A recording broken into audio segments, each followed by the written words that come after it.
Let's get this party started! He's shining a light in the dark corners of our media. You are fake news. Our government. Handling of classified documents. And our culture. Don't trust anyone. It's common sense amidst chaos. Let's go. Ladies and gentlemen, please welcome. Here's your host, Ike Wingate. Hello, my friends, and welcome to the show. It is so great to have you with us yet again as we dive deep into what is happening around our country and around the world, as we want to make sure that you are in the know about what is going on. We shine a light into the dark corners of our government, culture, and our media. There's always something to talk about when it comes to those things. So lots going on today. Of course, the headline today is Susie Wiles out. Some of you might be tuning in saying, wait a minute, who the heck is Susie Wiles? Probably not a lot of you are saying that, but maybe you've heard the name and you're wondering, who is that again? Well, it is the chief of staff for President Donald Trump. She's been sort of the difference maker this time, I would say. She is the daughter of former NFL player and commentator Pat Summerall. And she was instrumental in helping with Trump in Florida years ago, back in 2020. And she also did some things for Ron DeSantis. Ron DeSantis then since distanced himself from her. There was a falling out there for some reason or another. But she's been the chief of staff. Some have speculated, is she going to be the kind of loyalist that Trump needs, or is she going to be an undercutter like some other former staff members in Trump 1.0?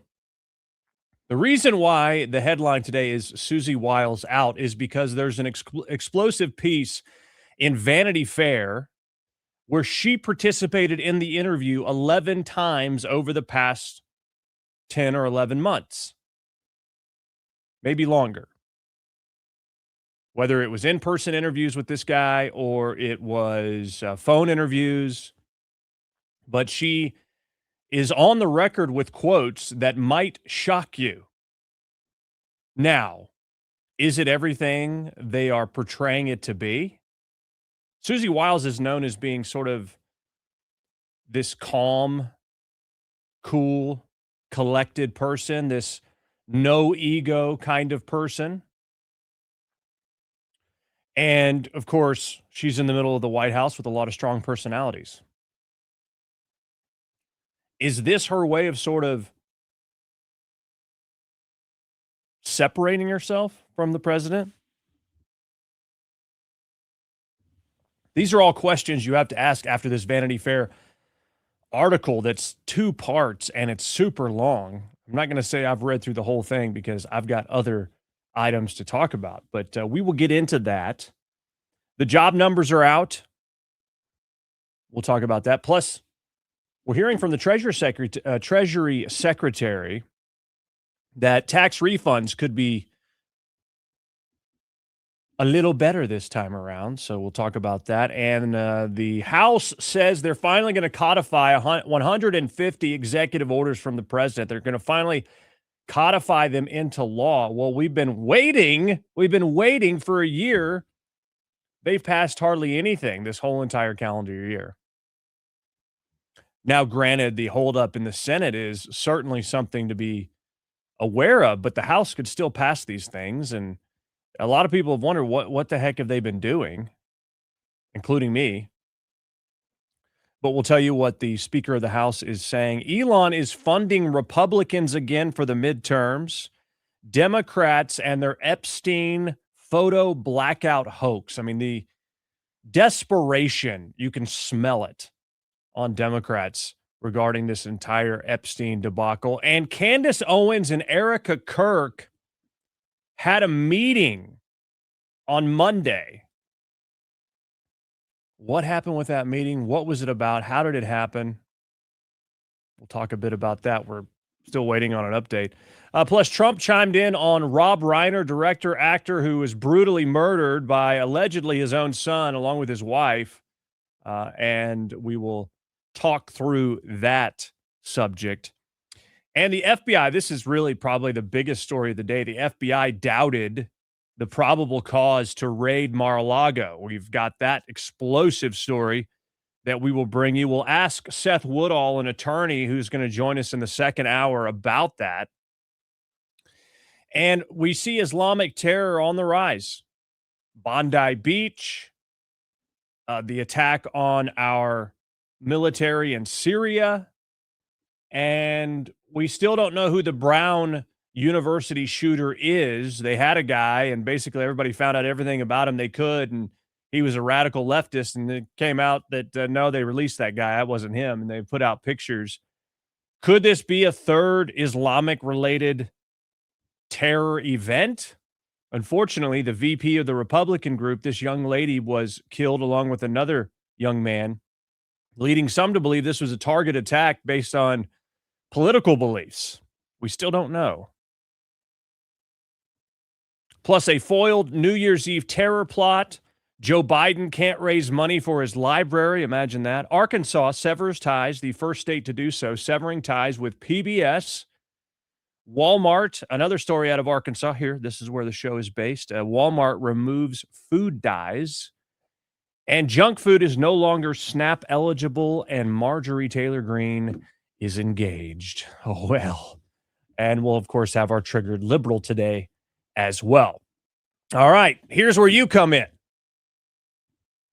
You can be like Bree. Bree is in the chat and says, hey, Bree has reposted the show. She's shared the show on her own social platforms. We need you to do the same. So you can give us a thumbs up and a repost or a share. If you're watching on X, heart this post and repost and interact in the chat. Let us know what you are thinking about what we're talking about. We always love to get your perspective on what is going on.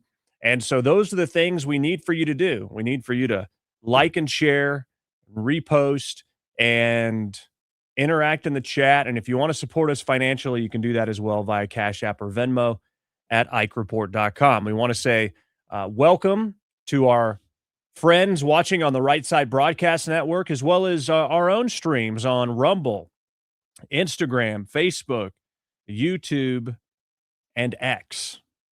First story, Susie Wiles. A wild story about Susie Wiles.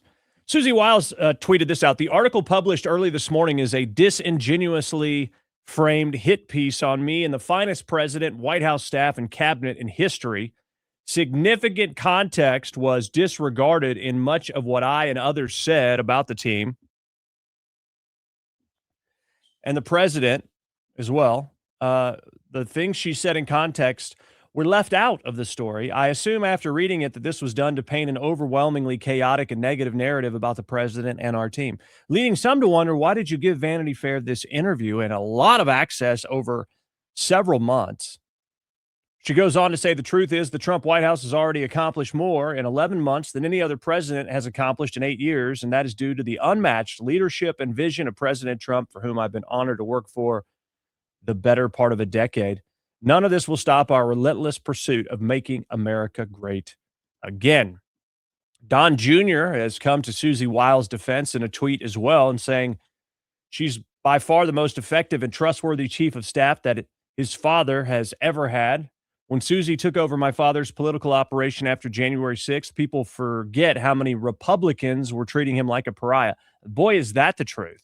That's when you really saw the true colors of folks, was after January 6th. It was just inconvenient to support Donald Trump at that point, but not for Susie Wiles. Countless operatives, he says, consultants and elected Republicans thought my dad's political career was over and wanted nothing to do with him. They attacked him ruthlessly and predicted he would lose if he ran for office in 2024. But not Susie. She was a loyal fighter for him from the moment she came on board, when things were tough and other supposed friends left my dad like a bunch of rats. Susie stood by his side and worked her tail off every day to rebuild his political operation and ensure that his comeback in 2024 would be successful. When others cowered, she stood strong. One of the things I've appreciated about Susie is how she's never tried to subvert my father's America First policy agenda. She's an honest broker who only cares about executing my dad's wishes on policy, which is much different than how things were in his first term when countless staffers thought it was their job to rein in Trump. And he goes on and on and on. I'm not going to read the whole thing. I've read too much already. But this is the piece. This is not it. This is J.D. Vance talking about the piece. But the headline is Susie Wiles, J.D. Vance, and the Junkyard Dogs, the White House Chief of Staff on Trump's second term, part 1 of 2. So it goes through this timeline, but some of the notable quotes are that J.D. Vance is a conspiracy theorist and that President Trump has an alcoholic's demeanor or behaves like an alcoholic is what she said. Now, an alcoholic's personality. That's the direct quote from Susie Wiles. And that J.D. Vance has been a conspiracy theorist for a decade. Now, I'm going to key in on, you got all these people that are singing her praises that are interviewed, Rubio being among those. And the quote about the alcoholic, okay, is somewhere down here. Basically, she does talk about how President Trump has yelled at her, and she sort of said, hey, look, if you want someone who's going to do, tell you what you want to hear, that's fine. That's not me. But if you want someone who's going to win, I'm your gal, basically. And after that, they've been on great terms. So it's clear that Donald Trump respects people that are willing to stand up and know what they believe and, aren't afraid to say it. She talked about her father, Pat Summerall, being an alcoholic. He was sober for 21 years prior to his death, but she learned how to live with an alcoholic. Summerall was an absentee father. Wiles helped her mother stage interventions to get him into treatment. She said, quote, alcoholism does bad things to relationship, and so it was with my dad and me. She went on to say, some clinical psychologist that knows 1 million times more than I do will dispute what I'm going to say, but high-functioning alcoholics or alcoholics in general, their personalities are exaggerated when they drink. And so I'm a little bit of an expert in big personalities, okay? That's the context of the quote. Wiles said Trump has an alcoholic's personality. He operates with a view that there's nothing he can't do, nothing, zero, nothing. Did she say that President Trump acts like an alcoholic? You could say maybe literally she did, but the context of the quote is alcoholics, when they are drinking, have big personalities and think they can do anything. And President Trump has a big personality and has always been the kind of guy who will not accept defeat. Failure's not an option. He relies on very positive thinking and believes he can do anything. He doesn't see these obstacles as reasons that it can't be done. That's the context of the quote. But of course, Vanity Fair zeroed in on that and basically saying that President Trump acts like an alcoholic. You see how that works? Now, interesting quote, but her point is she's been dealing with big personalities and understands how to effectively steer and be there as a helpmate in that situation. Now, and she said something else about Vance. Let me see if I can find the exact quote.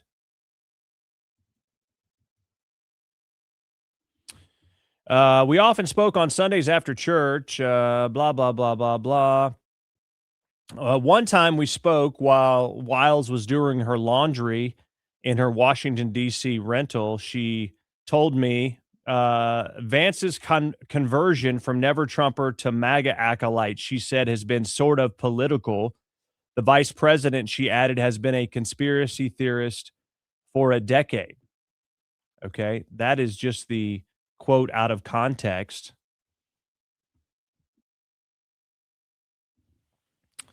Let's see here. Okay, how about this? Okay. Trump has claimed, this is Vanity Fair, Trump has claimed without evidence that Bill Clinton visited Epstein's infamous private island, Little St. James, supposedly 28 times. There is no evidence those visits happened, according to Wiles. As for whether there was anything incriminating about Clinton in the emails, the president was wrong about that. Now, again, we don't know the context of this. Now, as far as Clinton visiting the island, I have not seen evidence of that. There's plenty of evidence that he's flown on the Lolita Express several times, and it's possible the president could be mixing those two things up. The people that really appreciated what a big deal this is are Kash Patel and Dan Bongino as far as the Epstein files, because they lived in that world, and the vice president, who's been a conspiracy theorist for a decade, for years, Kash has been saying, got to release the files, got to release the files. And he's been saying that with a view of what he thought was in these files that turns out not to be right. That was a direct quote from Susie Wiles. Okay. So it gives you a little bit of context into the behind the scenes, which makes sense that Kash Patel and Dan Bongino were the ones saying we got to release the files, but they're also the ones that said there was nothing, to Epstein's mysterious death. So kind of as I said before, as these guys have been talking about it for a while, it's possible that they finally see what's in the file and they say, it wasn't what we thought. Now, a lot of people don't believe that. A lot of people are like, oh, well, they're now, they're covering for somebody. Is anything possible? Yes. Anything's possible. It just depends on whether or not you trust Bongino or Kash Patel. Dan Bongino is rumored to be leaving potentially at the end of the year, first of 2026. Maybe he's had enough. Maybe he's realized the system is just, it's too hard to change. I don't know. Or maybe the people he's working with are sabotaging. I really don't know. But those are things that are being put out there. So here's the interesting thing is Susie Wiles is out there saying things that contradict what the president has said.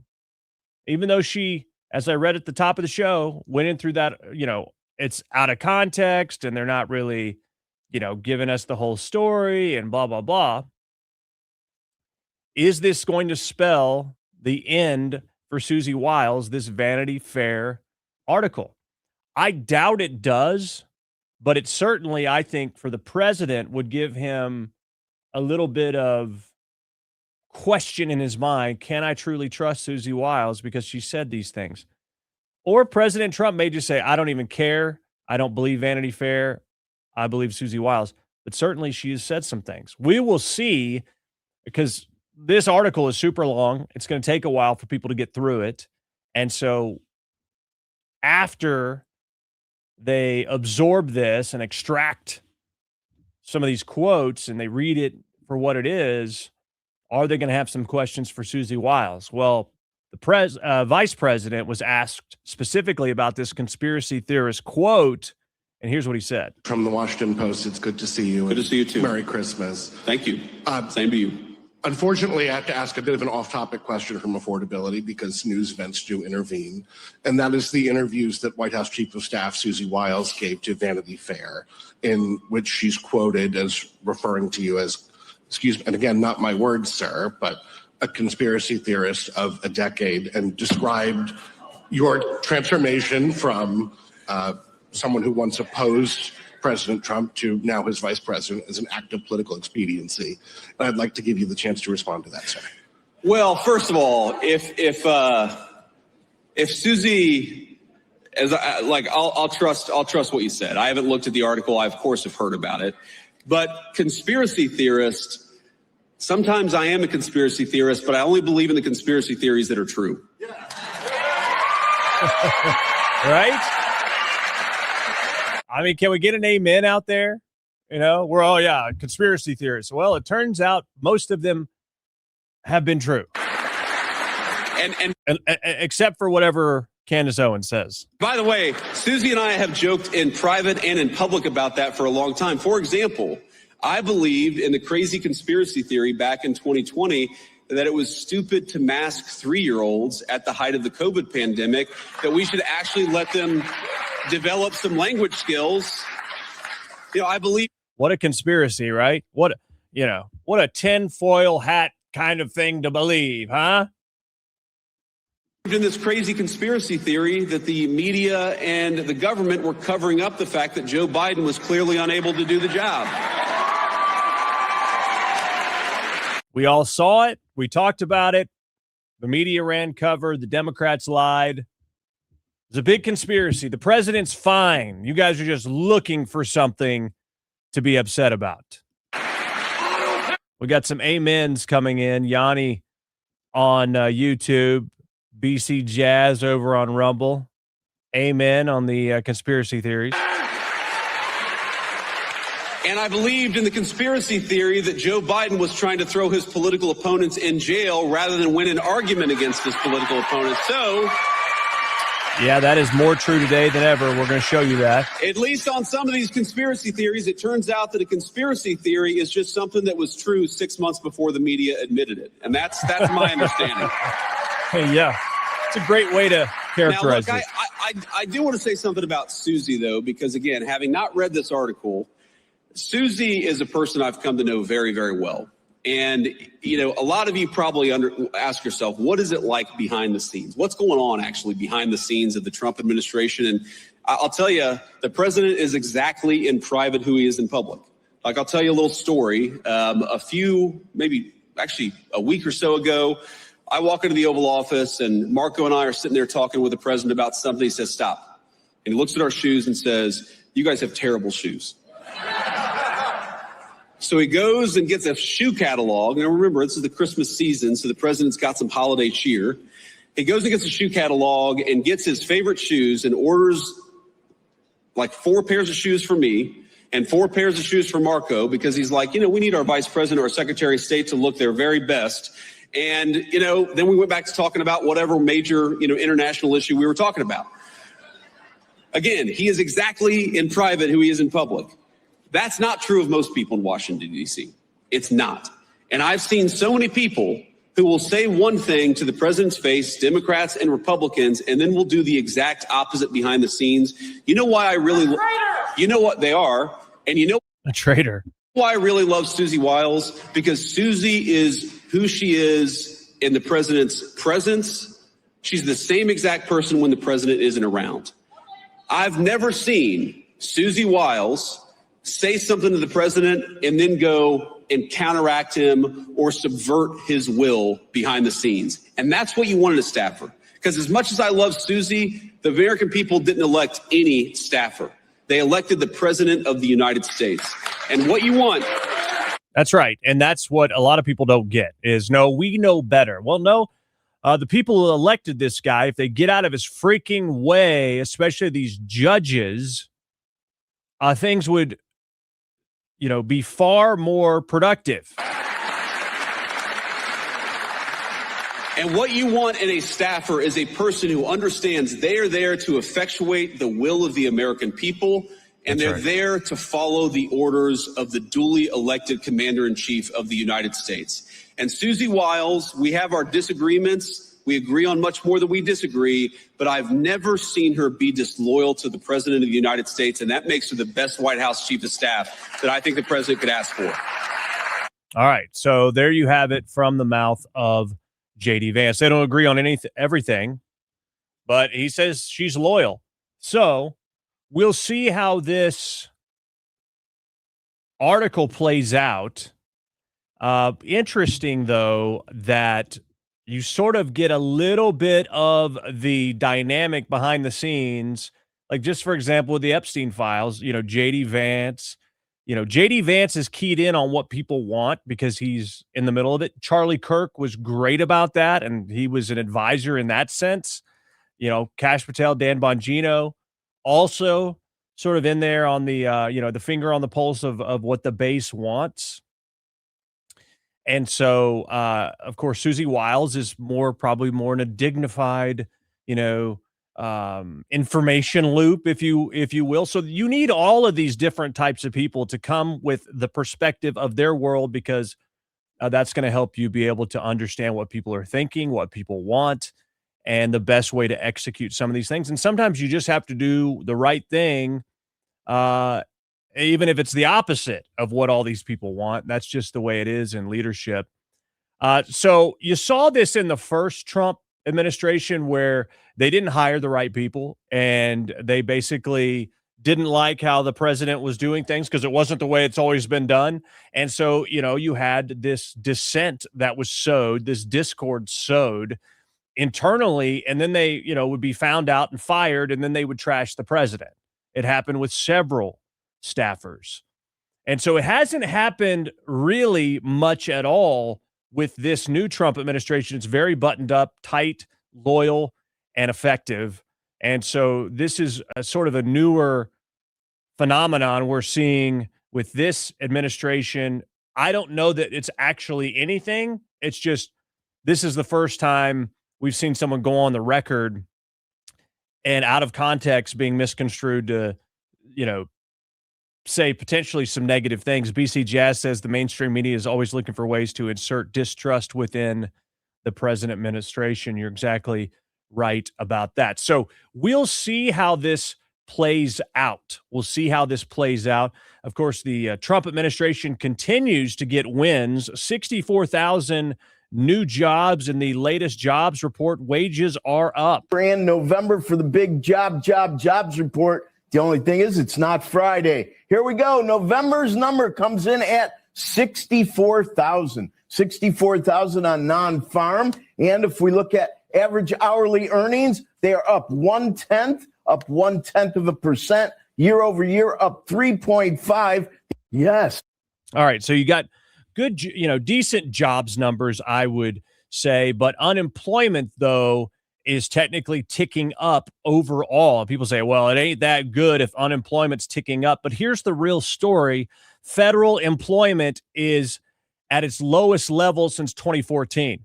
So, yeah, there are some people that were working for the federal government that are without a job right now, and they are part of the unemployment numbers. So I'm telling you, this is this is quality over quantity. When I say quality, we don't have a productive capitalist system when our federal government employs so many people. And I will take the negative numbers, whatever they may be, even though we still have jobs being added, but they're being added to the right place, the private sector, not the public sector. And so look at the federal employment numbers. They have just continually dropped since President Trump got in office, and a huge drop after those, those periods for the severance dropped off after September. And so this is the way you actually build an organically healthy economy. You get people off of the government-funded jobs. You bring manufacturing back. You stimulate the economy naturally, and that is how you do it. And President Trump has laid the groundwork for all of those things. And, Democrats are trying to key on this affordability thing, which actually the numbers are the average American has $1,000 more this time, now versus this time last year. Now, it may not feel like that in every aspect, and I totally get that. The idea of prices coming down, typically that just doesn't happen unless there are, fluctuating price, industries, certain food items, gas, obviously. But we know that gas continues to come down, and that affects everything. So we should expect to continually see improvements economically and personally as time evolves here, as time continues, as we see progress into 2026 and beyond. And you're really starting to see those factors converge. And we're, obviously the stock market, and then you've got the tax changes kicking in, which is going to mean an extra $1,000 to $2,000 in refunds for most people. That's what Scott Besson said earlier, our Treasury Secretary. I'm having a hard time saying that for some reason. Take a look. Maria, let's go back. The one big beautiful bill was passed on July 4th, but for working Americans, it was retroactive to the beginning of the year. Most taxpayers did not change their withholding. So as a result, we're going to see very substantial 100 to 150 billion of refunds in the first quarter go directly to Americans' pockets. So the sooner they file, the sooner they'll get them. Our estimate is it could be 1,000, 2,000 per household, depending on the number of workers. Wow, that is a big deal. So, Secretary, you've talked about this additional money from the tax code that we're getting. You talked about the impact of the big, beautiful bill. It sounds like you think we're going to get a real economic boost for the macro story in the first or second quarter. Is that what you're saying? Yes, I think it's going to. They start lifting off in the first quarter and the second quarter. And, Maria, the other thing, when I started my career on Wall Street in the 80s, people used to focus on trade. Were we building more in the U.S. or were we importing more? We're seeing the trade deficit drop, too. So the trade deficit drop means more production in the U.S. So I think that's something that economists are going to have to start looking at again, thanks to President Trump after 40 years. Well, you're proposing a major shift now in how the government approaches financial stability. Yeah, so that trade deficit is huge, and you're not hearing it talked about much. We talked about it last week, but the fact that we are now exporting more, and there's not this off balance where we're buying their stuff, but they're not buying ours. Okay, so President Trump is shifting that, and that's not something that happens overnight. Again, the guy hasn't even been in office for a year. I see this idiot in the chats, we knew nothing, saying, I don't know what I'm talking about. That's completely wrong. Where did you get your degree in economics? Well, you don't have to have a degree in economics to know how the economy works or how to be successful, okay? And so I've done it. I've operated a B2B business for a long time, founded the company, built it up, and sold it for a lot of money because through God's grace, I knew what I was doing and worked hard, and I understand how economics works. I understand how incentivizing works. I understand how removing regulation works. But you stay in your mom's basement and have a good time. All right. So I always love, fighting with a dumb troll. Now, codifying these executive orders is a huge part of what needs to happen. Otherwise, someone will just undo all these executive orders the next time they're in office if it's a Democrat. And I've been saying this for months. You must codify the executive orders. Bree says, here's to 2026 being a killer year. Absolutely. And let's see. Yanni says over on YouTube that if you had a staff that agrees with everything you said, you've just basically got a bunch of yes men and women. Disagreement allows for free thought and potentially positive change in policy and decision making. That's exactly right. You don't want a bunch of yes men. You want debate or discussion to happen inside of your organization. Just so long as someone just isn't a saboteur and just hates every idea. But I think you're exactly right. But back to codifying these executive orders, Speaker Johnson now saying that the House Republicans will surge starting in January to codify up to 150 of President Trump's executive orders. Aggressive affordability agenda and continued codification of the executive orders. That is what Mike Johnson said recently. It's about time. I want to believe you, Mr. Speaker. I really do. But things have not really gone in the direction as far as pace of productivity in the first year of this all Republican Congress and executive branch, that we wanted. And so there's a lot of catching up to do for the House and the Senate. A big part of that is going to be getting rid of the blue slip. J.D. Vance is now touting this, the single biggest obstacle to prosecuting violent leftist judges and prosecutors in deep blue areas who think violence is okay if you're a leftist. This is why you got to get rid of the blue slip process. It's an institutional safeguard that has long outlived its purpose. And it is time to abolish the blue slip now. We must continue to put pressure to do so.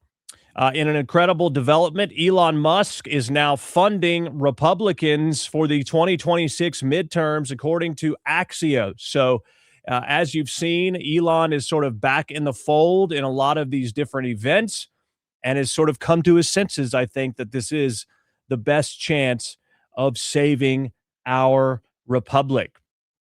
And, of course, let's talk briefly as well. I'm trying to just get through multiple stories so we are ready to tee up our guest at the top of the hour. Democrats showed desperation when they were blacking out the faces of women and Trump in the Epstein files. Have you seen this? This is so desperate. I talked about it recently on Newsmax. Kind of put on the back burner with everything else that we had been talking about. The latest release from House Democrats, the Epstein estate, the photos, of course, we've seen all of them. You had photos of Bill Clinton, you had photos of Bill Gates in there. Of course, you had photos of President Trump. And there's one photo that was circulating, but it's already been proven to be false. It's not from Epstein Island. It's from Mara-lago. He's surrounded by women, and that's because they were competing in a beauty pageant. Imagine that. So they took a photo of Trump with beauty pageant contestants, which, by the way, he ran multiple beauty pageants. Back in my radio days, I emceed some of these pageants, and there were pictures taken. Does that mean I went to Epstein Island? It absolutely does not. Which we know that Donald Trump had a long history with beauty pageants. There's nothing wrong. They blurred their faces, didn't need to. They're not victims. They were just competing in a beauty pageant. I believe it was Miss Hawaiian Tropic. Yeah, imagine that. A guy who, runs these beauty pageants would be taking pictures with the contestants. I saw someone on the internet actually do a meme of this with the Golden Girls and Donald Trump with their faces blurred out and said, "Is this how it works when you're perpetrating a hoax?" So that's about that's about how much sense it actually makes when you blur someone out. Just like they did in the selective redactions of that email that we already had. So Democrats have discovered, or maybe they've just revealed to us, the art of deception that they are deploying inside these files that they're preying off of and hoping that uneducated or uninformed people will just jump to the worst conclusion possible. But when you see the side by side, you realize this is nothing more than a doctored photo, and it's ridiculous. They wanted people to jump to conclusions, right? By blurring the faces, people automatically think, oh, they must be victims. They got hours of coverage on it on the liberal networks before they got corrected. They got what they wanted. All right. Daniel, thanks for joining us today. All right, so here's the, you saw the photo in the video. Here's the Golden Girls version. Is this how it works? Oh, no, the Epstein files. What was Trump doing with those older ladies? Which, by the way, side note, you think about, if you realize how old the Golden Girls were during the Golden Girls, they weren't that old. We're talking like 50s for some of them, maybe even 40s for some of them. I don't know. People look younger these days. I don't know. But nonetheless, that's how ridiculous this whole thing is. Ridiculous. All right. I was going to take a break here, but we're running behind, so I'm going to skip the break and keep going. And we will take a break in a few minutes before Seth Woodall joins us, an attorney who joins us on the show regularly to give us insight on what's going on. And so we want to make sure we're ready for him when that happens. Candace Owens and Erika Kirk had a meeting on Monday. Erika Kirk tweeted out, "Candace Owens and I are meeting for a private in-person discussion. Candace and I have agreed that public discussions, live streams, and tweets are on hold until after this meeting. I look forward to a productive conversation." Shortly after that, Candace Owens putting this tweet out. Oh, no, that's not Candace's tweet. This is after the meeting. "Had a very productive conversation with real Candace O." That's Erika Kirk's tweet.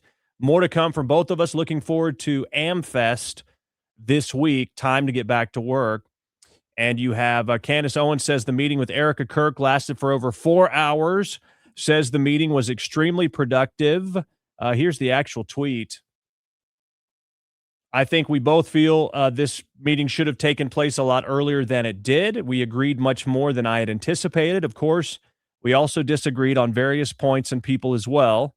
Most importantly, we were able to share intel and clarify intent. I will, of course, have a full rundown for you all tomorrow as I'm currently exhausted, but I wanted to quickly let you guys know that absolutely nothing was held back, and the immediate result was tensions were thawed.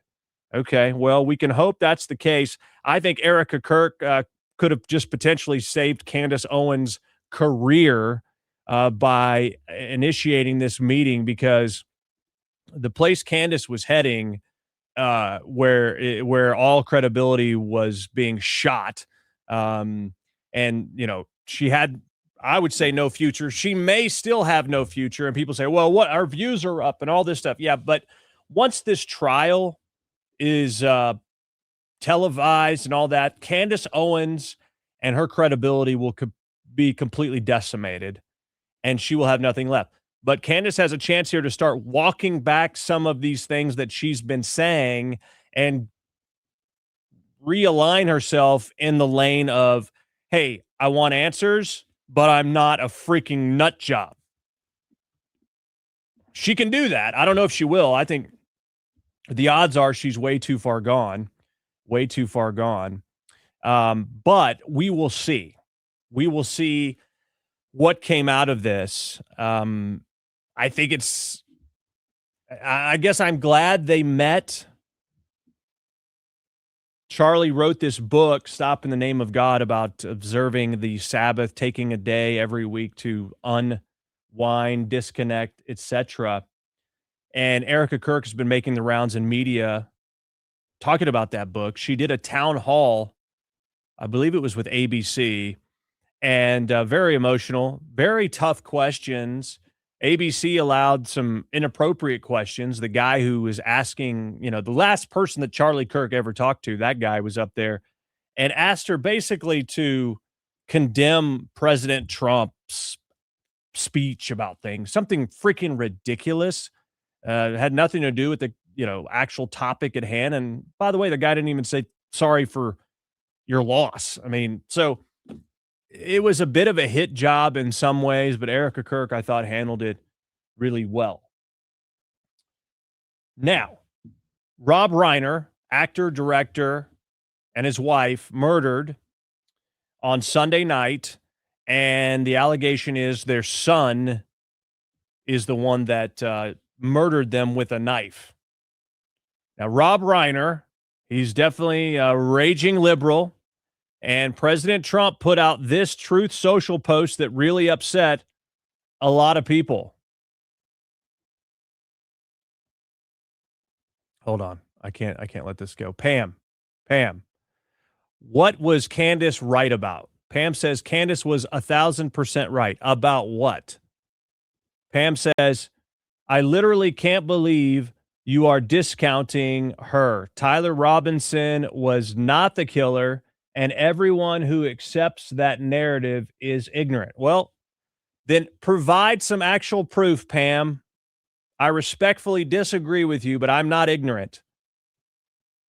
I'm not sitting here saying Tyler Robinson acted alone. I've never said that. But until the evidence is actually revealed, because unless you work for the Utah law enforcement or the FBI, you don't know. You don't know any of it. None of us do. So until the evidence is actually presented, I can't say whether Tyler Robinson acted alone or not. No one can. And Candace being right, what was she right about? She doesn't like the way a guy responded after the event. Mikey McCoy getting on his phone and walking away in the manner that he did explains nothing. It's more far-fetched to say that he was in on it and calling someone saying like, yeah, we just did it, or he just knew it was going to happen, so he's just totally calm. I've watched the response after Charlie Kirk was shot. I've seen the various angles that show that bullet stayed in his body. The biggest question that I would grant credibility to is, how did a 30-06 round do that and stay in his body? Those are reasonable questions, and if we have actual more information on it, then that would help illuminate it. But the information they have may also say, wait a minute, that's impossible once you have the autopsy report. We don't know that, though. And there are plenty of experts, for just as many of experts say it could never be a 30-06 round. There are plenty of other experts that say, actually, I've seen bullets do some crazy stuff. It depends on the round, depend on what it was. I've seen things like this happen. This is not out of the realm of possibility. So again, until we see actual evidence, until we see the autopsy, none of us can really say there's no way that happened or that didn't happen or whatever. But what else? What else is there? People wearing the same shirts, an Egyptian plane, and blah, blah, blah. That is just that. All that does is get clicks. So again, I ask you, what was what was Candace right about?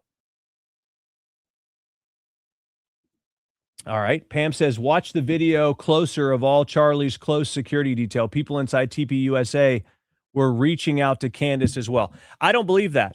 That's Candace's word over mine. Anonymous sources don't mean jack. Go out on the record and say it. Candace is not credible when she says people tell her stuff because she's been duped many times. But when you want to talk about the way the security people, tell me specifically what they did. You're talking about hand gestures? Watch every single event that Charlie Kirk did, and some of them just do the same movements over and over. That's just what they do. Well, there's one guy who kind of has a deal where he's always like touching his face. Some people have nervous reactions. But saying there was a hand gesture that signaled someone to shoot him when you watch every other event and the guy does the same gestures. But when you actually see and people say Charlie was alive because his arm came up.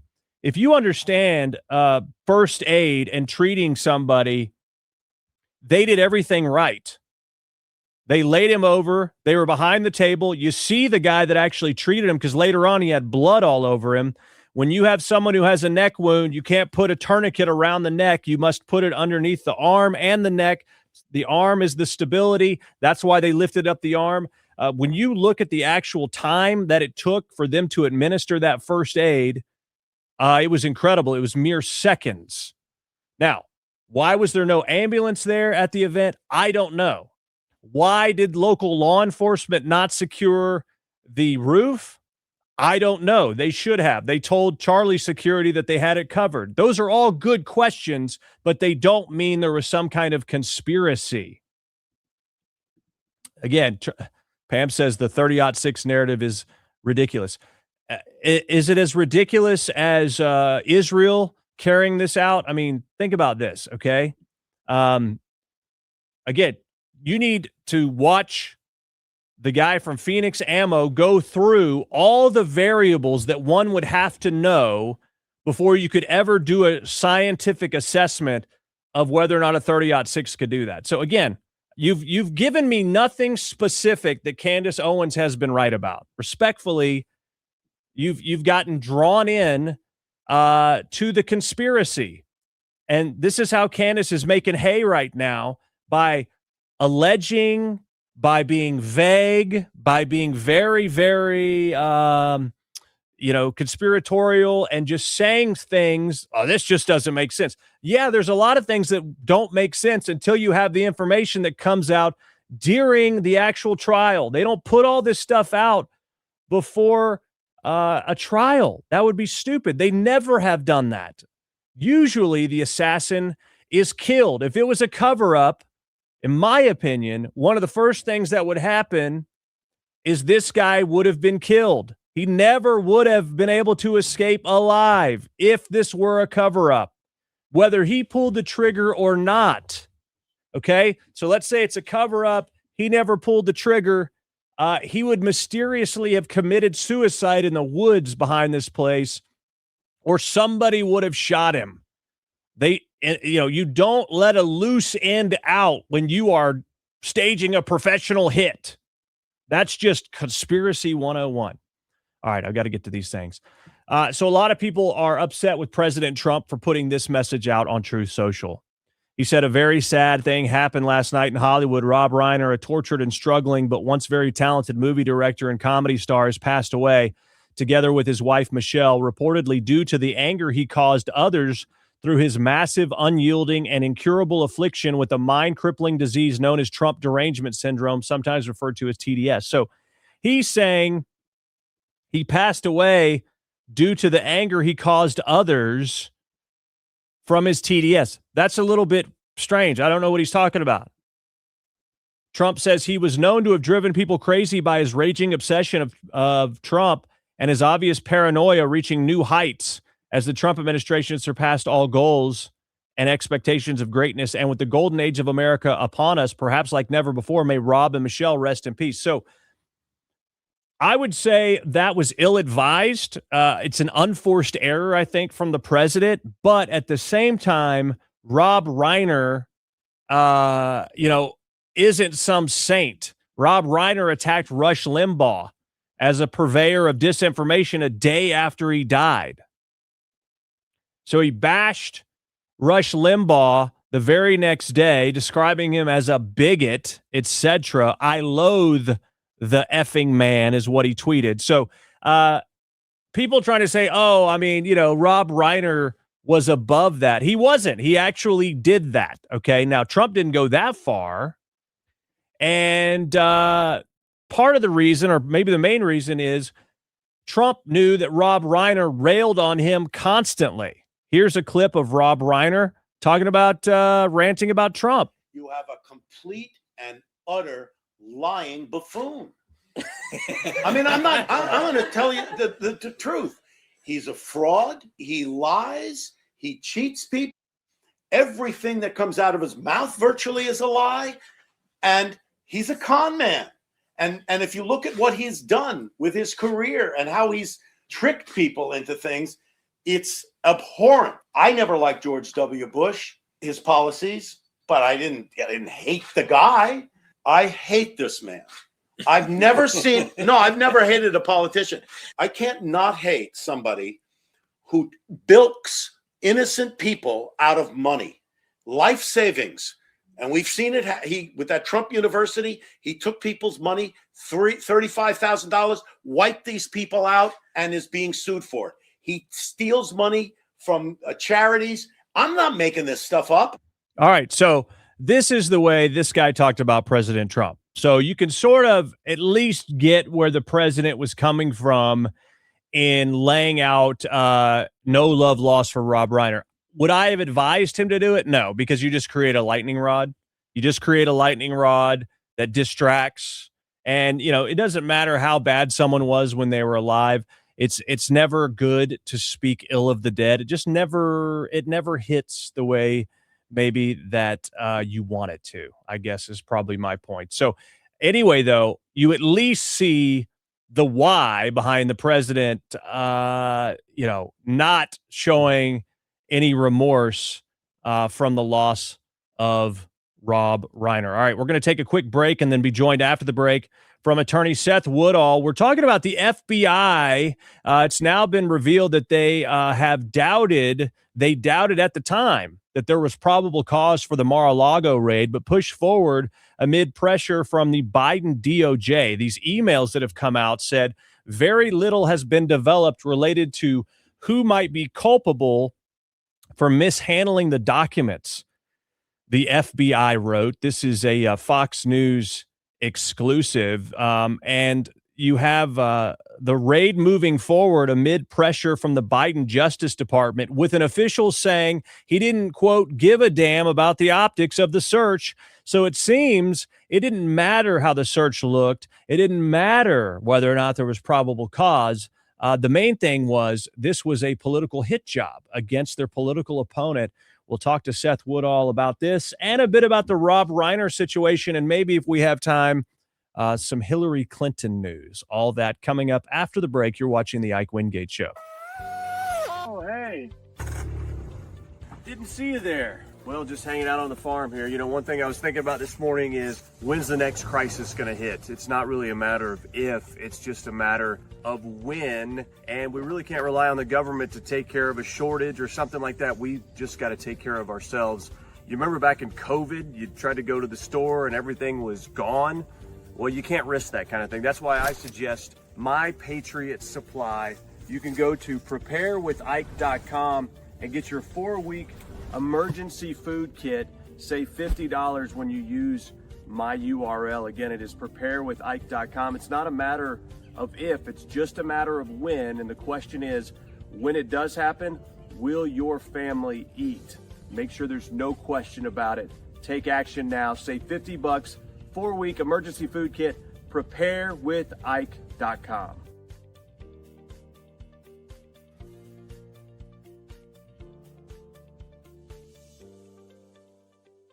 Fourscore and 7 years ago, there used to be men in this country. Now this country's full of a bunch of weenie men. You think about all the stuff that's in the water, plastics, microplastics, there's estrogen everywhere. In fact, compared to 100 years ago, men have half the testosterone that they used to. Look, it's not like getting shot in the back of the head. All you need to do is take chalk once every day, and you can boost your testosterone for fun things that require your energy, like working out or playing sports or actually spending time with your kids. I wish I could do that, but I can't because I'm dead. But if I were alive, I would take chalk. The Patriots at Chalk combine the most powerful herbal extracts, so it's all natural, giving you that lift that you need. George, come spot me. Well, Abe, if I too were alive, I'd gladly spot you. It's time to boost your testosterone to levels not seen since 1776 or 1860 or 1864, whatever. But it's herbal. It's natural. It's made in the USA. It's been clinically studied to boost testosterone. We're talking about chalk. Okay? Stop being all weird with this trends and everything else. We didn't have that back in my day. We had real men. It's time to get boosted back to those levels when men were men and women were women and there wasn't anything in between. Right, Mary? Yes, Lincoln. That's right. Get chalk. IceWingate.com. Get chalk. If you want to be like me, get chalk. Except for the dead part. Okay. IceWingate.com.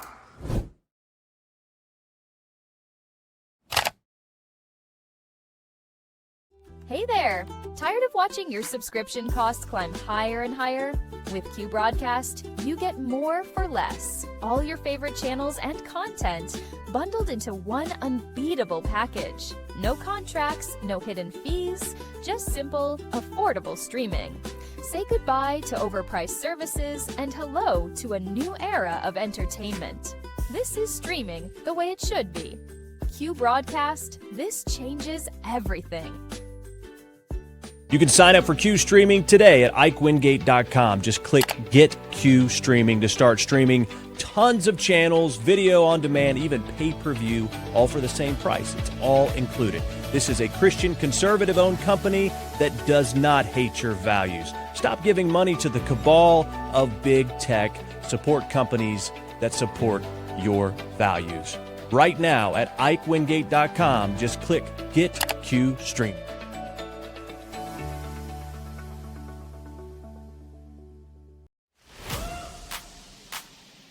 He's the Rush Limbaugh for the next generation. Now back to the Ike Wingate Show. Welcome back, friends. Glad you are with us here on the Ike Wingate Show. And we are joined right now by Seth Woodall of Seth Woodall and Associates, an attorney, and always a great source of information when it comes to what is happening out there, especially especially with these witch hunts and the things that continue to happen now as far as judges and their resistance to the various policies that President Trump's put in place, but also as he was running for office. Seth, thanks for joining us. It's good to have you with us again today. Hey, Ike, how are you? Doing well. Thank you. Merry Christmas to you, if I forget to say it before we're done here. Same to you.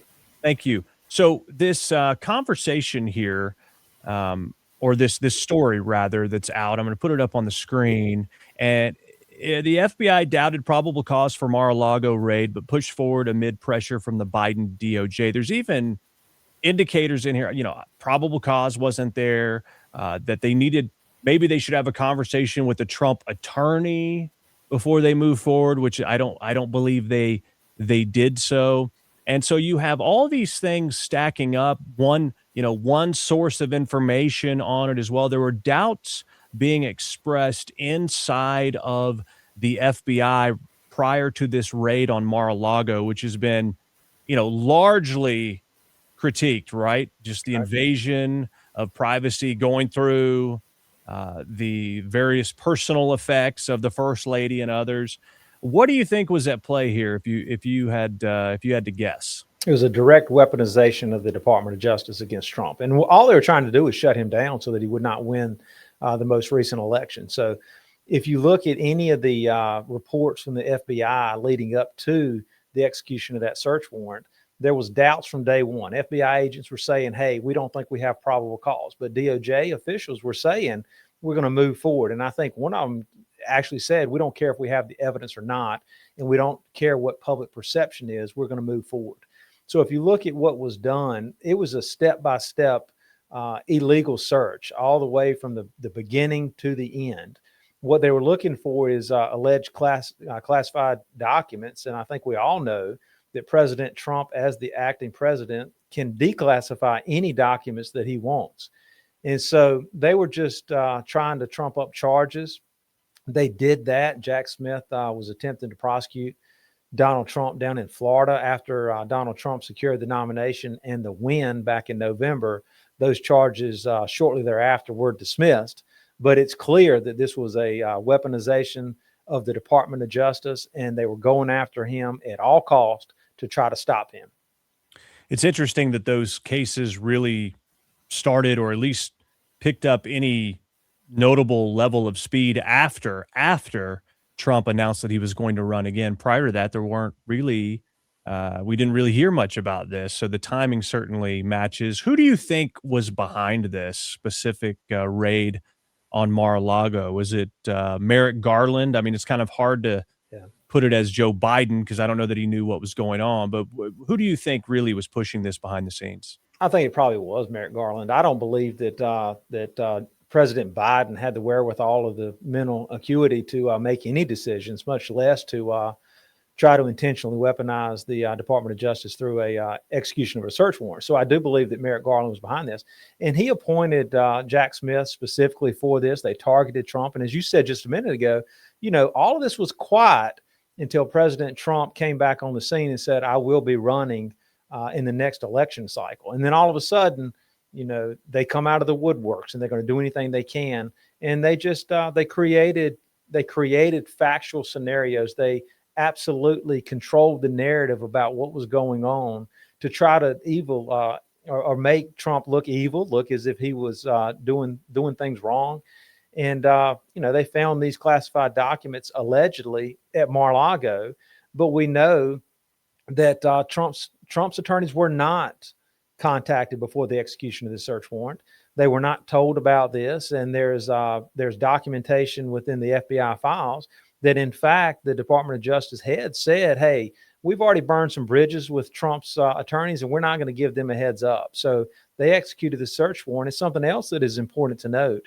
And what they're looking for is classified documents. There is language in the search warrant authorizing law enforcement to use deadly force against the president and the individuals around him to secure those documents. That is unheard of in situations like this. And it shows you at what lengths these Democrat liberals will go to try to stop their opposition. All this is to try to put a speed bump in any momentum that President Trump had. Yeah, I'm glad you mentioned that. I was actually getting ready to go there. The deadly force authorization was shocking and sort of showed, hey, this is far beyond, oh, hey, maybe you had some documents he shouldn't have had, but, obviously he could have declassified. So it seemed like a vendetta from the get-go. Have you heard, or do you have any theories regarding the specific documents that President Trump had, that they were going to spell out some things and the, alleged deep state or those in power found out that he had those and wanted to get them? Do you put much stock in that, or do you look at it as more just a political opportunity to try to take him down? I put no stock in anything that the media says, nor what the liberal Democrats say. So this was just an evil attempt to try to create problems for President Trump, those classified documents. And we have a longstanding history in the United States of presidents leaving office and taking documents and declassifying them.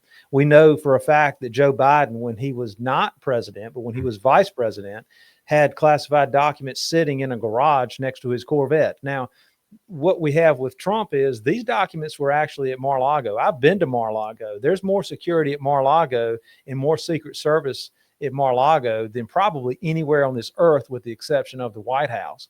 Those documents, if they were or they did exist at Trump's house, were controlled in a controlled environment and very safe. I put no stock in the idea that there's some deep state documents that was going to lead to some revelation to show how bad the Republicans were or anything that Trump had done. This is, again, shows that the liberal Democrats will stop at no end, including deadly force, to stop their opposition. Yeah, and it was interesting how they staged a lot of those photos, moved evidence around, the bathroom, and then took the photos. And so, again, one of these conspiracies that everyone said, oh, that didn't happen, we're seeing it come to light. A couple of other quick things here. Just declassified FBI documents revealing that Andrew McCabe throttled the investigation of the Clinton Foundation in 2016. Obviously, McCabe's wife was a Democrat strategist and did some stuff for the Clintons.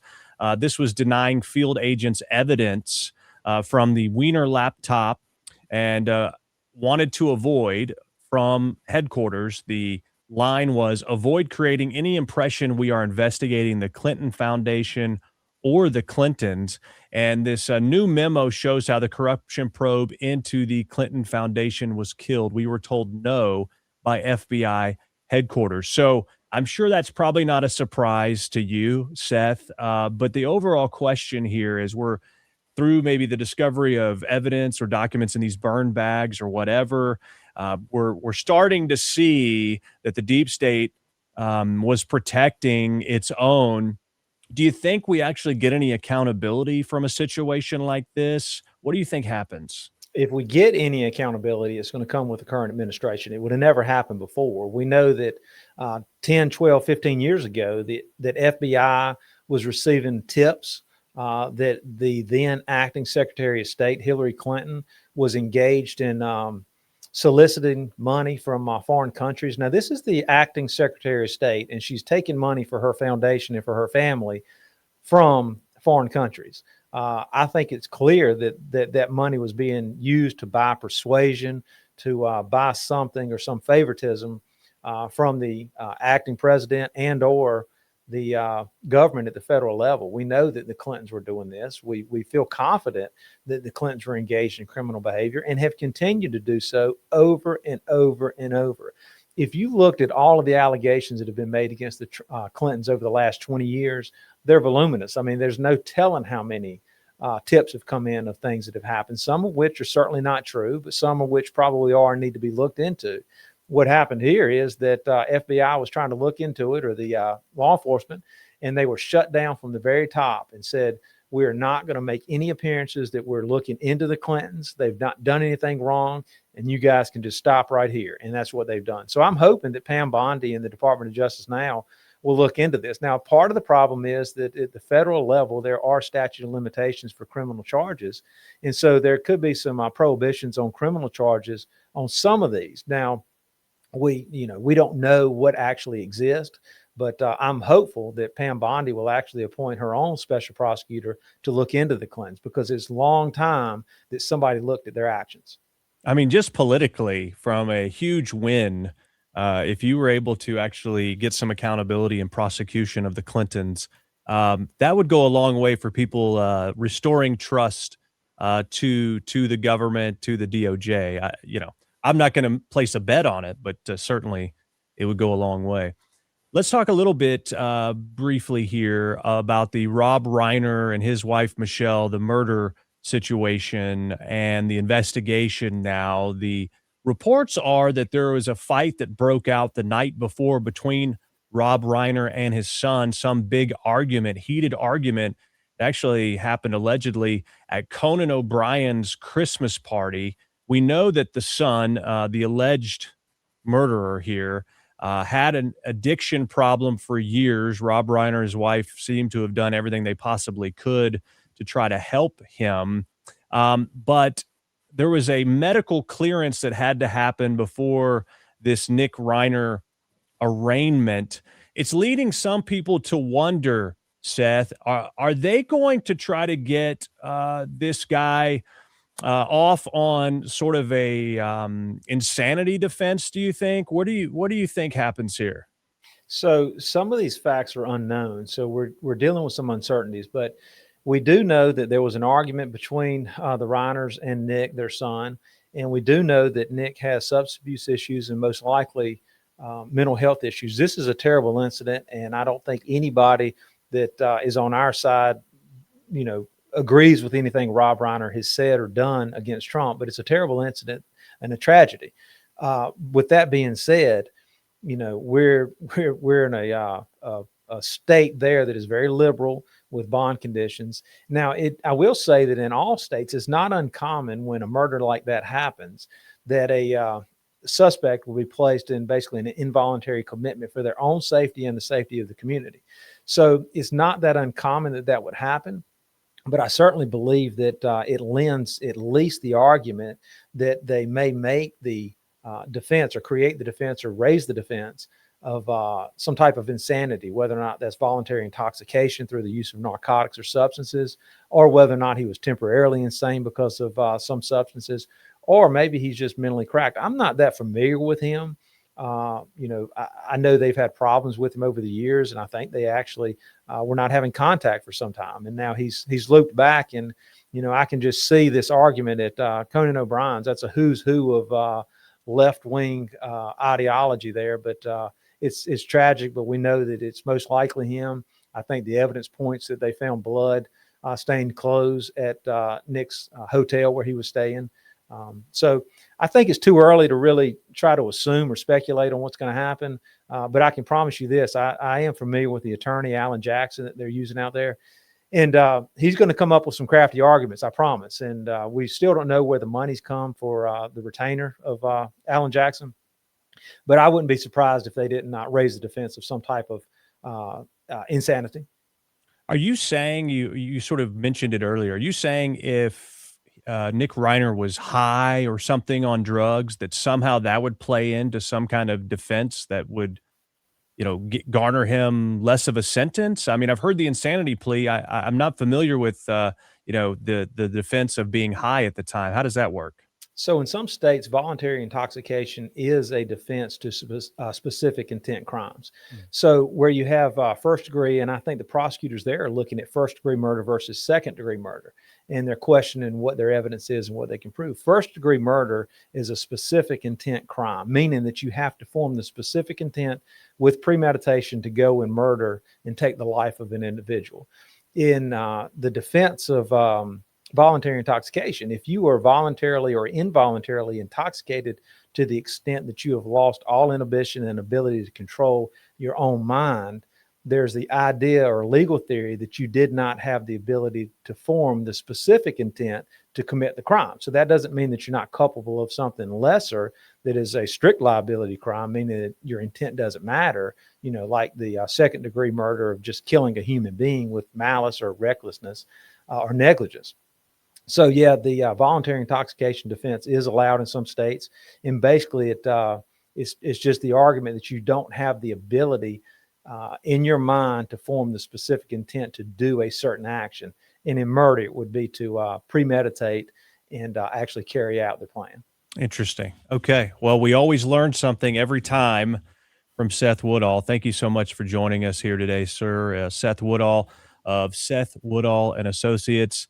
And we look forward to always, to talking to you again soon. And if we don't talk to you, like I said, Merry Christmas, Happy New Year, sir. All right. Thanks, Ike. Thank you.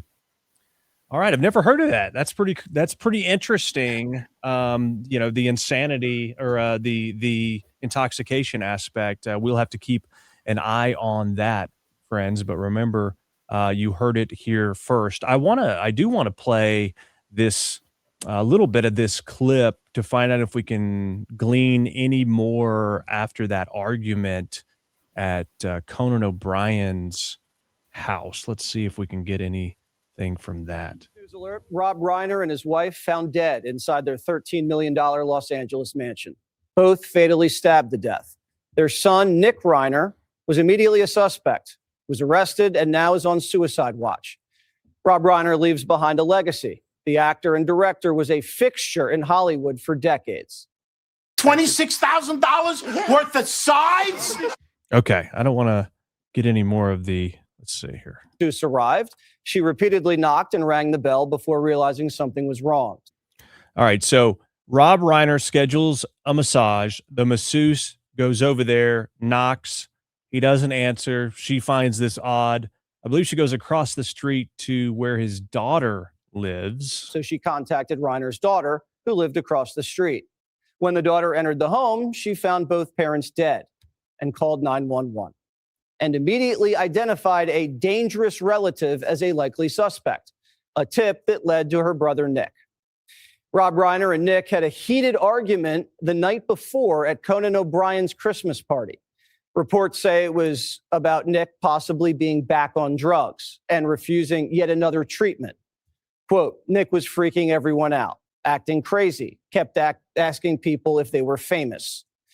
Sources say Rob Reiner believed his son was deteriorating. Nick spent his life battling addiction, cocaine, heroin, pills. He was sent to rehab when he was just 15. By the time he was 22, he'd gone to rehab 17 times. Okay, so just a sad story all around. We will stay tuned to find out more about that. Police, though, are reporting that Nick Reiner was taken into custody without incident when he was actually taken into custody. And if you missed it, of course, a shooting at Brown University over the weekend in Rhode Island, and the search continues for this shooter. The FBI has released some photos. They aren't great photos as far as being able to tell what this person looked like. I really can't tell. I've gone back and forth with trying to observe. He sort of looks like a white guy here. In other photos, it looks like maybe a black guy or something. And so I really don't know. I don't know. These aren't great pictures, but, they had a guy in custody. Turned out it wasn't him. Unfortunately for that guy, his life is probably not great right now because everyone thought it was this dude and went nuts on him. So I don't know how that got leaked. I mean, that's a major mistake. Someone who's just a suspect who's detained for questioning, their identity shouldn't be all over the place in a situation like this. And so really harmful to that guy. Yeah, it's really odd. I'm not sure what's going on here. Now, unfortunately, 2 National Guardsmen from Iowa were killed in Syria by an ISIS terrorist.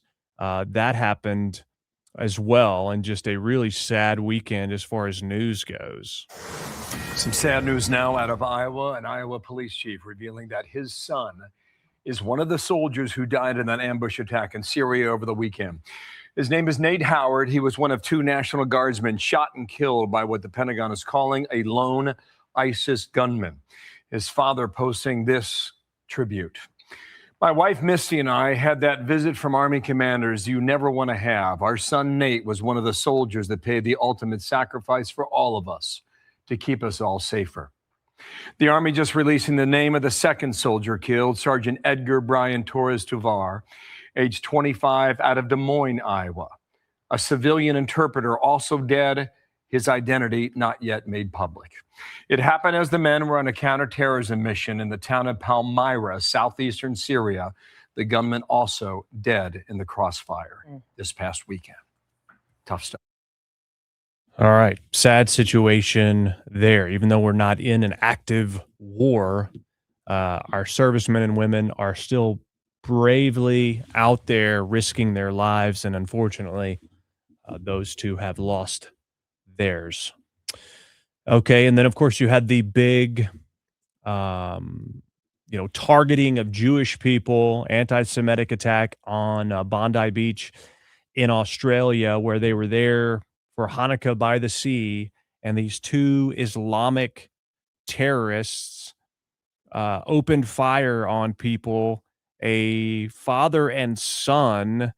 The son had a bolt-action rifle perched on this bridge. Thankfully, the father was neutralized by a bystander, or the casualties could have been worse. But Australian police say this mass shooter was shooters inspired by the Islamic State group ISIS. 15 people killed. And I understand people say, people throw around this anti-Semitic word sometimes on things that, are probably not anti-Semitic. It's just someone doesn't like somebody or whatever. Same with, xenophobia or whatever. But this is undeniable anti-Semitism. I mean, violent, deadly anti-Semitism is real. It's real. No pun with Israel, but it's real. Okay, you can't deny it. These people were targeted simply because of their faith, their heritage, whatever, how they were born. I mean, whatever you want to say. Because they were Jewish, they were gunned down because they were at this Jewish celebration. And so there's no question. There's no question. There are anti-Semitic threats out there. And I think there's also no question that violent radical Islam is on the rise. We continue to see it over and over. And I think, as Charlie Kirk warned, we're going to continue to see it on the rise. Are there people that are Muslims who aren't really practicing Muslims, or maybe are Muslim light, Islam light? Yes. There's a lot of the world that would identify culturally as a Muslim. Do they read the Quran? No. I mean, there's a lot of people like that. But the ones that take it seriously, they are radical, I would argue, most of the time. Okay, there's plenty of devout people that say, well, you can't trust, the writings over here, but you can trust this. I mean, if you're reading everything in its entirety, though, there's a lot of motivation to kill everybody else but Muslims. And so I believe this is generally not every Muslim. And again, like I said, there are a lot of people that say they're Muslim, but they are not really Muslim, I would argue. It's more of a cultural identity. I mean, there's a lot of Muslims all over the world. I think Indonesia is where the largest concentration of Muslims are. And so, but then you have these places where radical Islam is alive and well, and it's spreading. And I would argue it's here in the U.S., and it's only going to get worse. And we have to be honest about it and quit worrying about offending somebody. I don't know anybody who has been a devout Christian that is going around killing people in the name of Jesus Christ. In fact, the more closely you follow Jesus, the less violent you're probably destined to be. Now, I'm not talking about righteous indignation here, okay? Because certainly there's a place for that. But my point is, you don't have people committing murder in the name of Jesus. However, you do in the name of Allah and Muhammad. What's interesting, though, is in Australia, you've got really strict gun laws. Really strict gun laws. Now, this father and son, the father had 6 guns legally, but there were no bystanders standing around with their concealed carry permits taking this guy out. He was able to shoot for quite some time. Again, like I said, a lot longer if it weren't for one hero that took one of the guys down. And I believe he got shot, actually. Is alive, I believe. But the point is, strict gun laws. What do you think the answer for Australian officials is, hey, let's quit importing people with this ideology, and we need to crack down on radical Islamic terrorists? No. The prime minister for Australia says, nope, this just means we need stricter gun laws. And you tell me, how does that make sense? Because you already have strict gun laws. You mean you want no guns? ASIO's advice very seriously. We work closely with them. We receive regular updates as well. The Director General of ASIO has warned about a range of threats, be it anti-Semitism, the rise of right-wing extremist groups as well. And we continue to work closely. Right-wing extremist groups? What does that have to do with it? With our security agencies. We take. Okay. I don't know how that's relevant. You didn't see that there in that clip, but yes, they are advocating for now stricter gun laws after that. I'm telling you, if everybody there, or at least, I don't know, 10% of the people there were carrying to be able to defend themselves, it could have been far less catastrophic. And you would also have a deterrent. When people know, hey, there's a chance that these people are armed, the likelihood of trying something like this goes way down. All right. Thankfully, though, the FBI has foiled a credible terror plot planned for New Year's Eve. 4 members of a radical pro-Palestinian group were discovered to be plotting a New Year's Eve terror event. Breaking news, 10 minutes past the hour. This news happening out of Los Angeles. The FBI now reports that it's disrupted a planned New Year's Eve terror attack in Los Angeles. 4 suspects in custody, the FBI identifying them as members of a pro-Palestine extremist group. They're suspected of planning coordinated IED attacks targeting 5 different locations in Los Angeles. But based on the reporting now, that plot has been foiled. We will wait for more out of LA or out of Washington, D.C. for what the FBI has to say about that developing. All right. So that was in LA. So anyway, it's always good when they catch these people before they do something, right? All right, help us out right now. You can give this live a thumbs up on whatever platform you're watching on. So like, share, and subscribe on whatever platform you prefer. If you want to follow me on all the platforms, of course, you can go to IkeReport.com, IkeReport.com. That is where I have all our platforms there. You can also give to help us cover our costs here, help us cover our hard costs for the software and the hardware and all the things and the licenses that we have to maintain to be able to bring you this content. You can do so with a $5, $10, $20, $50,000 contribution, whatever it is, whatever you feel led to do this holiday season. You can give right now via Cash App or Venmo at IkeReport.com, IkeReport.com, Cash App or Venmo. Those links are there again at IkeReport.com. But please make sure you are at least liking, sharing, and subscribing to what we are doing here. Share this episode with somebody. You can look for me on Newsmax on Thursday at 10:30 a.m.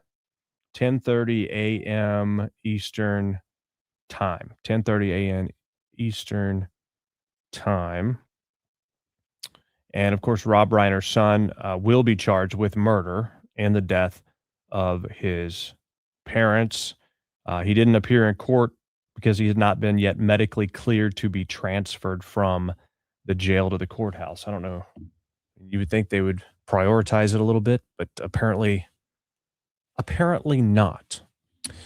All right, make sure you're following me on X. My username is on the bottom of the screen. It says follow at Ike Wingate, follow at Ike Wingate. And that is my username on X. I'm trying to get over 4,000 followers, and you can help me in that. I've been hovering just below 4,000 for months.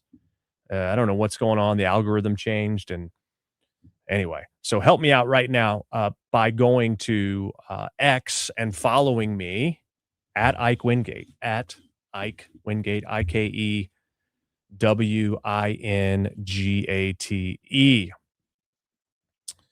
Okay. James says, greetings from Northern Ireland. I'm giving you a little bit of an Australian accent. Let's see. Irish. Greetings from Northern Ireland. Yes, top of the morning to you, eh? No? Right? Something like that. Okay. Well, thank you for joining us in Northern Ireland. Or huge in Northern Ireland. Yes, huge. That's Irish Trump. Let me tell you, top of the morning to you, okay? If you want to know the truth. Let's see. What else are you saying? Okay, let's see here. Pam is talking about this Charlie Kirk assassination based on what Candace Owens has been saying. Where's the blood splatter behind Charlie? The entire narrative is ridiculous. Everyone is eating it up. I'll be interested to hear about the meeting. Blood spatter behind Charlie. Why would there be blood spatter behind Charlie? Why would there be blood spatter behind? The bullet entered the neck. You see it create a temporary cavitation event where his neck, his entire body ballooned as it absorbed the initial impact of this bullet, and then it tumbled and flicked around inside of him. So there's no exit. Now, we've seen medical experts say that the wound, the entrance wound, and the way that it bled, where it hit, and what it indicated about the quick nature of his actual death, that blood spilling out indicated the absence of the body doing certain things. It's all very consistent. I don't remember exactly the explanation as to why, but it indicated maybe the heart had stopped. That's what it was, because of the way the blood came out. But I mean, it poured out. They laid him over. They dressed the wound. There were plenty of people with blood on them. You saw somebody make a phone call. You saw somebody hand keys over. I mean, when you're looking at something that's really strange and everybody's moving around, I mean, I get it. You're like, this is weird. But when you know why people are doing what they're doing, a lot of times it's like, okay, that makes sense. But when you know nothing about what they're doing, it's easy to jump to a lot of, well, it looks like this or it looks like that. I mean, remember how many people said that the microphone on his shirt exploded? You remember that? That's just utterly ridiculous. There is no evidence of that. You literally see the round. If you've seen the slowed down video, go watch Chris Martinson's video of this, where he has slowed it down. You literally see him absorb the round. His body gets much bigger. And so I don't know specifically what you're talking about. I don't know why there would be blood spatter behind him. I have no idea why that would need to be present and where that would come from, actually. Anyway.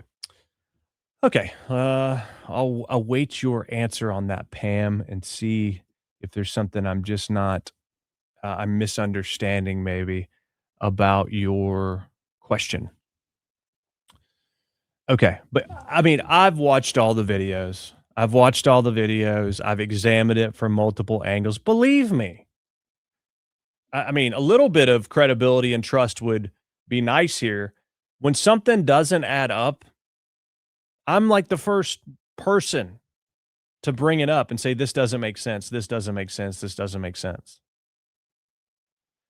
And I would, of course, watch that video trying to figure out inconsistencies. There are things that don't make sense, but they're not so obvious that they explain some other theory. They just aren't. What we're seeing on that video is consistent with what they're telling us as a possibility. It's in the realm of possibility. It just is. And so with that being said, I'm not convinced there wasn't other people helping there. I don't understand why the guy did the distraction. I don't understand any of those things. Like, to say that he acted alone is hard for me to believe, but it doesn't mean, just because it's hard for me to believe doesn't mean it's not possible or not true. Now, because we've just seen a bunch of circumstantial odd evidence. The other side of this, though, is, my real reason for thinking he didn't act alone was that he was covering for his furry lover in those text messages, trying to provide an alibi, because there's such odd text messages. And so I'm like, I think this other furry dude was in on it. But the police haven't been able to tie him to being there. Here's the other thing. I thought these text messages don't make sense. Candace Owens is emphatic. Oh, just like absolutely certain in her mind that the feds sent these text messages to create this cover-up. Absolutely certain. It's a Fed cover-up. Oh, is it?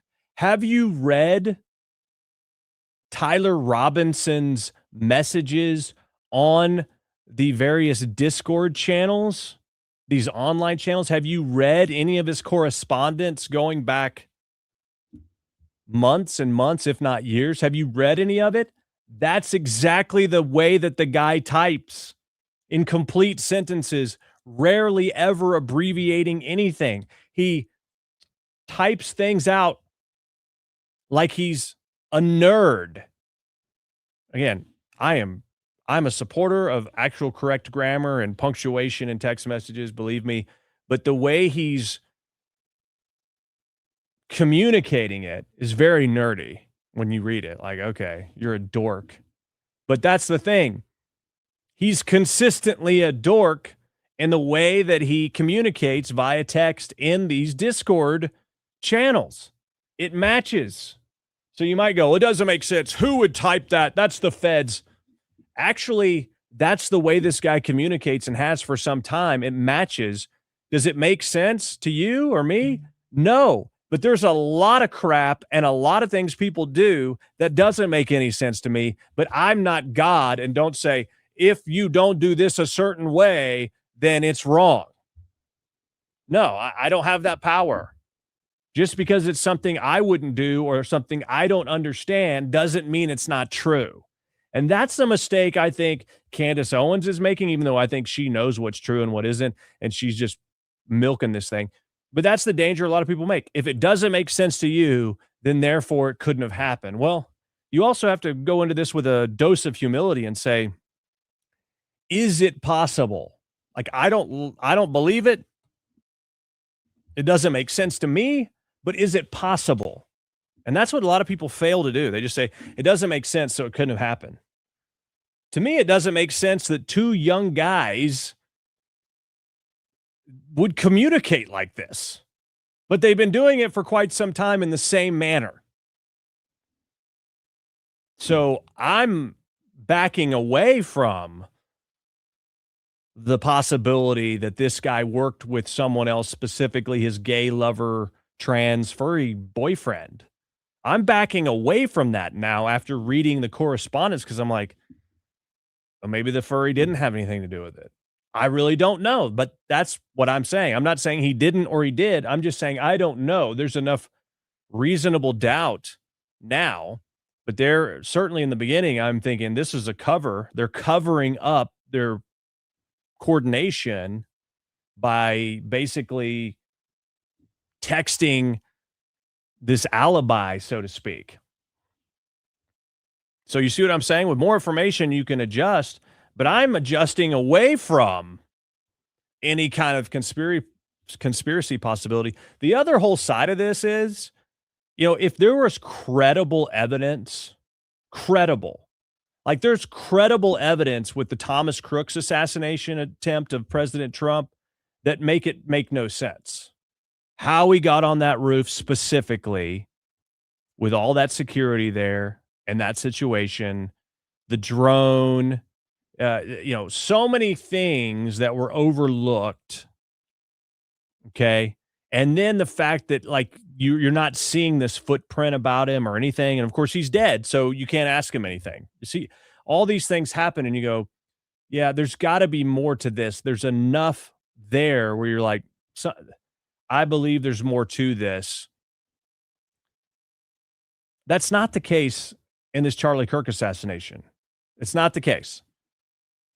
To me, the one thing is you got to understand the round he fired to be able to corroborate that could have happened. Okay, that's the big question in my mind. But it doesn't mean all of it's totally false.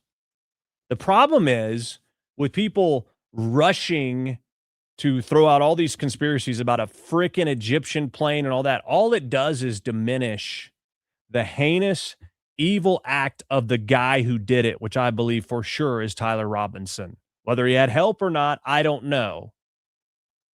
But certainly all of these theories are diminishing the culpability of the actual raging, leftist, trans-loving lunatic who pulled the trigger. And to me, that's just a tragedy. That's where the focus should be. And all these conspiracy theories are just diluting that. And I think, could potentially put in danger the trial. I'm not saying don't ask questions, but don't make definitive statements that are bullcrap. All right.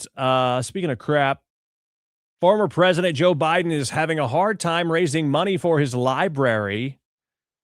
Biden has raised little of what he needs to build a presidential library, raising exactly $0 in new donations in all of 2024. I doubt 2025 was any better. Imagine that. What kind of exhibits do you think that they would have at Joe Biden's library? Maybe a kiosk where you can get some ice cream, maybe a porta potty in case someone has to poop like out of nowhere. Or I would love to see the exhibit of the auto pen in his library, right? Wouldn't that be nice? Little auto pen exhibit. Here's one thing you can definitely count on at the Biden Presidential Library. There'll be a large lost and found section, right? Big lost and found, right? Anyway, in all seriousness, it is not surprising at all that people don't want to put their name on a donation to a president that stood for open borders and a wrecked economy and a botched Afghanistan withdrawal, et cetera, et cetera. Of course, who would want to put their money on that? They'd rather put their money on the Obama library that looks like a freaking, I don't know, it's like a prison is what it looks like. But anyway, the state of Arkansas, the first state to sever ties with PBS effective July 1st, the commission that oversees public television in Arkansas voted to sever ties with PBS, making it the first state to end its contract with a broadcast giant that provides popular television programs like Sesame Street and Antiques Roadshow. It plans to disaffiliate from PBS effective July 1st, citing annual membership dues of about $2.5 million.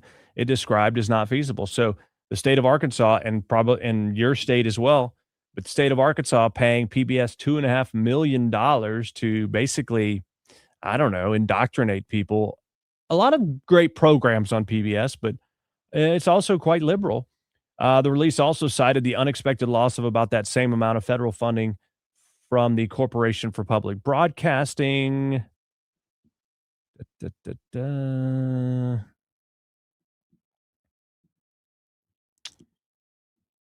Public television in Arkansas is not going away. It's just changing. Blah, blah, blah, blah, blah, blah, blah. So there you go. One of the first states to do so.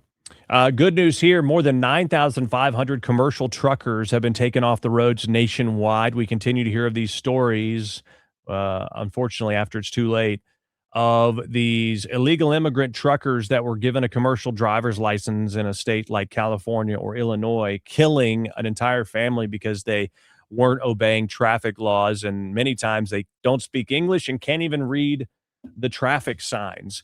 And so the Trump administration has been cracking down on those drivers and the companies that employ these pilots of a death trap, basically a large piece of equipment, an 18-wheeler, very heavy, very dangerous. It takes skill to drive, and they don't even know how to read traffic signs. The Trump administration is doing what it takes to protect the American people, and any of these places that are giving out these commercial driver's licenses to someone who doesn't even speak English. I mean, to me, you need to be able to speak English to get a driver's license in the United States of America. I think that should be the first thing you have to pass.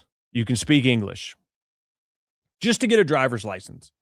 But I would argue, should an illegal immigrant even have a driver's license? The answer is no. So if you are a legal immigrant, you should have to speak English, I think. And you should have to speak English to get a driver's license. You should be able to pass an English test. I think that's just basic common sense. Okay, Marjorie Taylor Greene. I'm fighting for you by quitting. Yeah, another quitter. But at least she's not a quitter when it comes to love, I guess, announcing she is engaged to Brian Glenn, the reporter for News Nation. Oh, aren't you guys so cute? Hey, congrats. I hope you find happiness, but I'll always see Marjorie Taylor Greene as a quitter. Unless she comes out and says she has a terminal illness, I think it's completely unacceptable to quit on your constituents mid-term. Do you disagree with me? If you do, let me know. I don't think that's ever an appropriate thing to do. Help us out right now. Hit the thumbs up, share the broadcast, and subscribe. Please help us out. Please repost this on X, heart the post and repost. Follow me on X at Ike Wingate.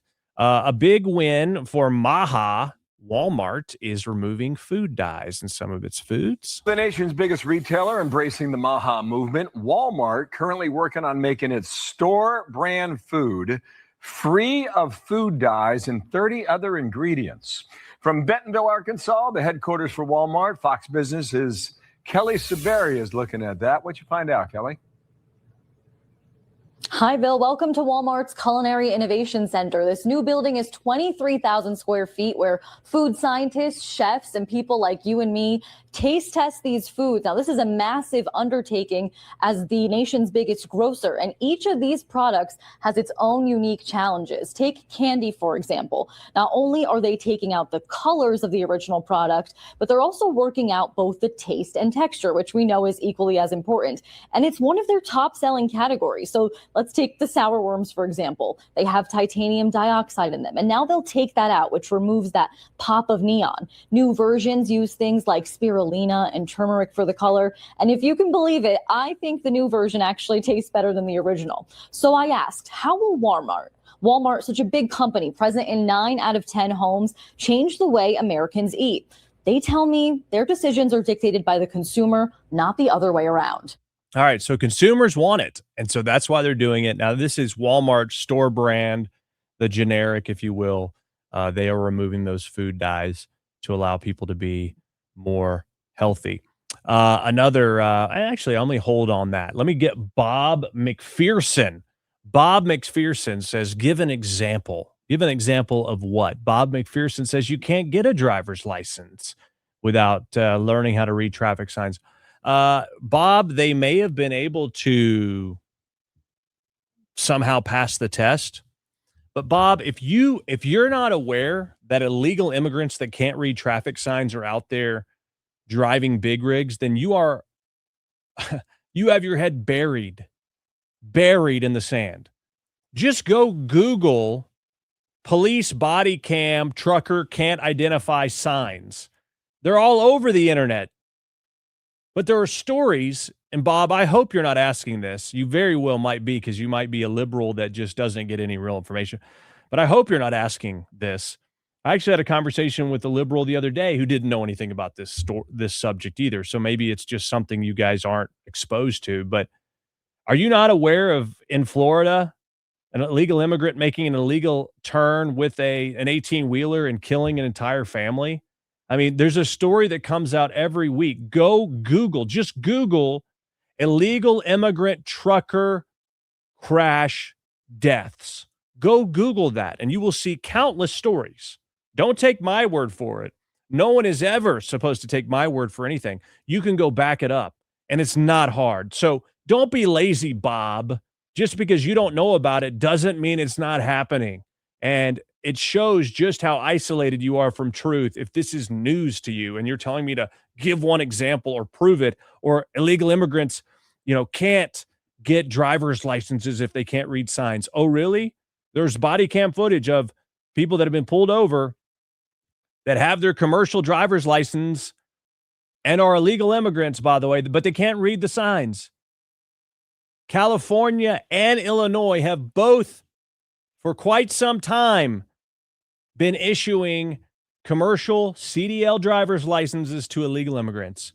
And that's why 9,500 truckers have been taken off the road. My gosh. I'm not mad at you, Bob, for being ignorant, but don't come on this show and tell me to provide proof of something that's so easily accessible just because you're lazy and uninformed. Mostly Penny, imagine that food flavored with other foods and not chemicals tastes better. Wow, can't believe it. Yeah, the actual flavoring they're using is real food. Can you imagine that? It would taste better than something synthetic. Imagine that. Totally unbelievable if you want to know the truth, right? Okay.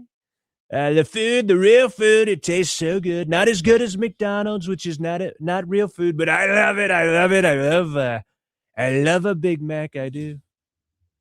Okay. Always got to get the Trump impression in every single show. Speaking of Trump and Maha, another big Maha victory. The White House says no more junk food on the SNAP program. No more junk food on the SNAP program. So you can't get those fudge rounds as part of your SNAP benefits anymore. It's got to actually be real food.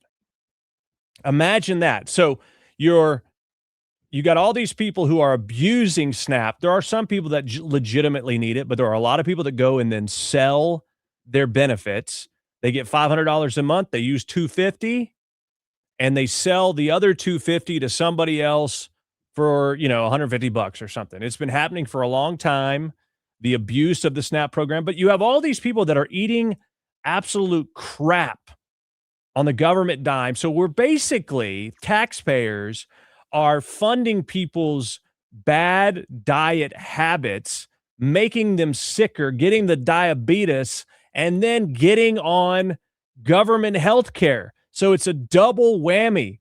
We are basically funding their demise from a health standpoint, and then we have to fund their medical care because of the diabetes and the obesity. It's ridiculous. So I'm glad junk food is no longer eligible for SNAP, but that doesn't mean everybody's happy about it. It's time for today's Triggered Liberal.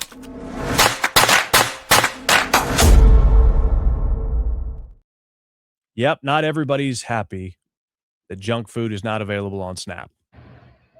What's the point of food stamps if it's just for real food? Kenmore believes What's the point of food stamps if it's just for real food? she and other SNAP recipients should be able to go into the grocery store and buy whatever they like. That's not even cool. Like, why they do that? That's not even cool. One more time. Can we play it one more time? What's the point of food stamps if it's just for real food? What's the point of food stamps if it's just for real food? That's not fair. Kenmore believes she and other SNAP recipients should be able to go into the grocery store and buy whatever they like. That's not even cool. Like, why they do that? What's the point of food stamps if it's not for real food? If it's just for real food? What's the point of food stamps if it's just for real food? Yeah, it's food stamps, not junk snaps. I botched it. It's food stamps, not junk stamps. Junk stamps. Junk stamps. It's food stamps, not junk stamps. Why is that so hard to say? Junk stamps. Anyway, no more fudge rounds, no more junk food. You need to eat healthy. It's actual food. It's not junk stamps. It's food stamps. It's time for today's Triggered Liberal.